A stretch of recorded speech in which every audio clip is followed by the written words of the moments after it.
Hi, in this video I'm going to solve this third example for conic sections and its applications. I'm going to start right away. Here we got this scenario. It's a tunnel on a highway, has the shape of a parabola.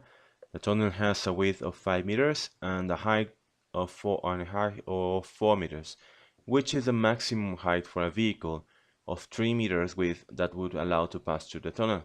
Here I have a drawing of this situation over here on the left. Here is the car in green in the center. Here we have the tunnel, which is 4 meters high. The width of the tunnel is 5 meters. And the question is for this car, which has a width of 3 meters. What would the maximum possible height that this could have? So I convert this. I propose here this as a simplification in order to work the math through, getting from here to this sketching into a parabola, as you can see. The thing I started by doing this, my recommendation, if there is no specific statement for where to place the origin, just locate it in the simplest position. In this case, I'm picking this side of this the tunnel, which will be roughly saying the vertex of the parabola, to be the origin. So this parabola is located on the 0, 0, and it's opening downwards. So you can infer a few things like p is going to be negative and stuff like that. But let's try to solve this out for this particular case. So we know that this width of the parabola is going to be 5 long. I'm not going to use units here until the end once we finish to work this through. So if this length is 5 meters, this distance from here to here will be 2,5, this height, which is in this case will be -4. I could as well locate this point just by this symmetric property of these parabolas, but I think this one is just good enough so far to work through this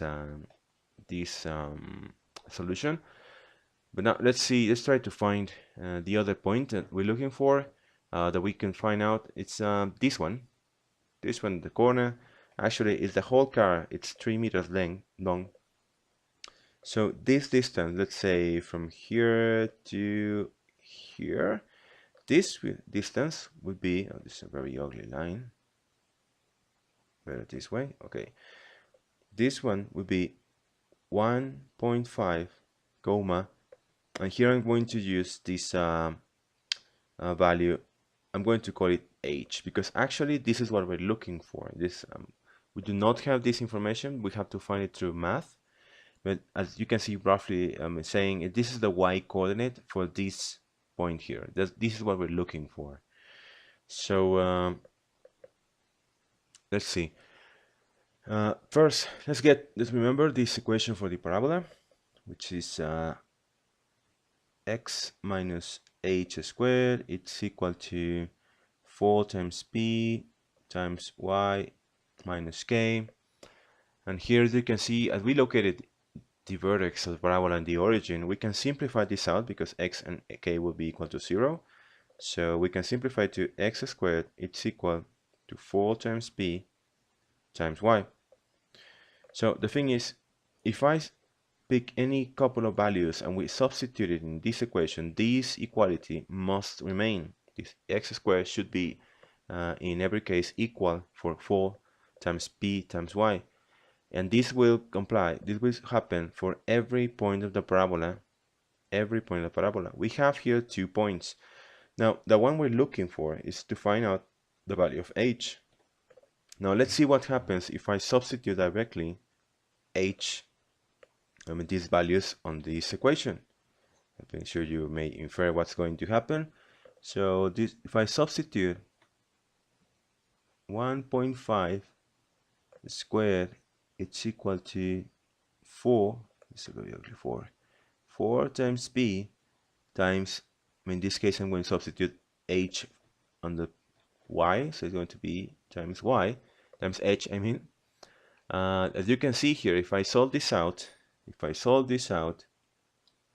we won't be getting to anything because we have two variables, p and h.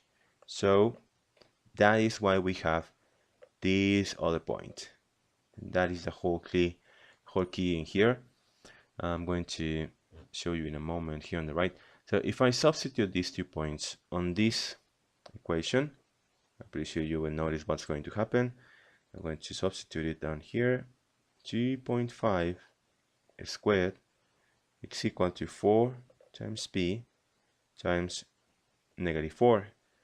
So if I substitute just these 2 points, this coordinate, we're going to find the value of p. Once we found it, we're going to substitute in here and we'll be able to locate and to find out the value of h.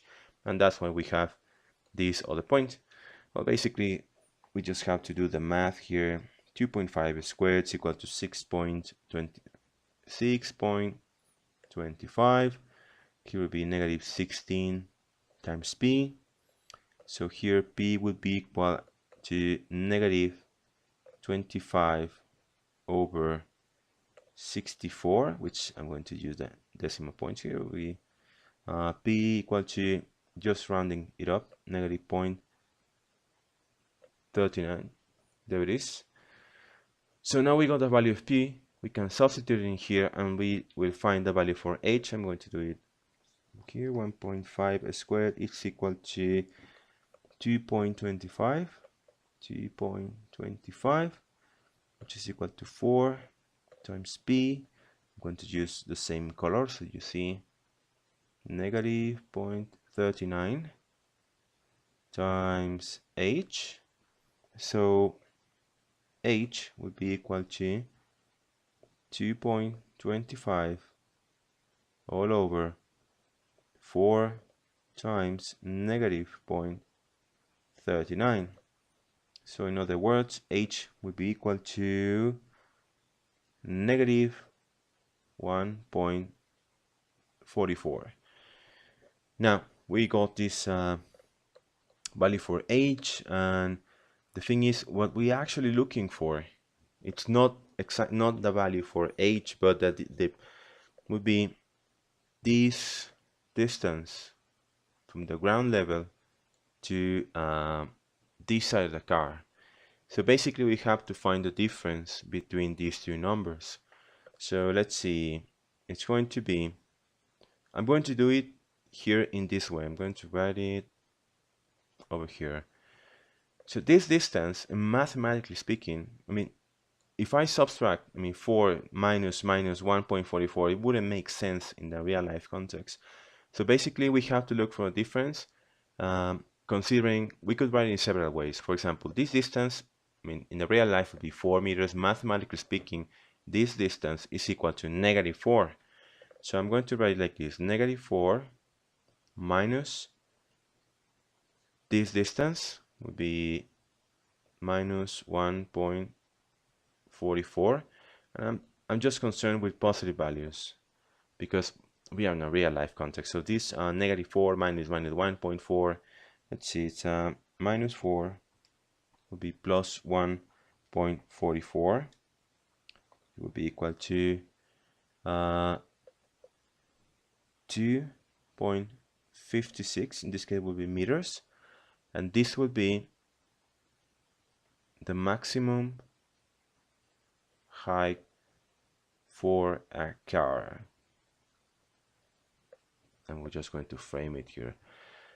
Now, we could solve this last part of the problem in several ways. I'm just using this one because it seems more in a more sense in a mathematical point of view.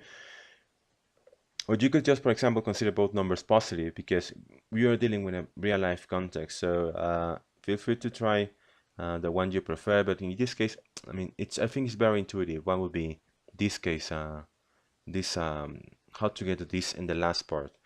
So I hope this is useful for you. Well, I'll see you in the next video.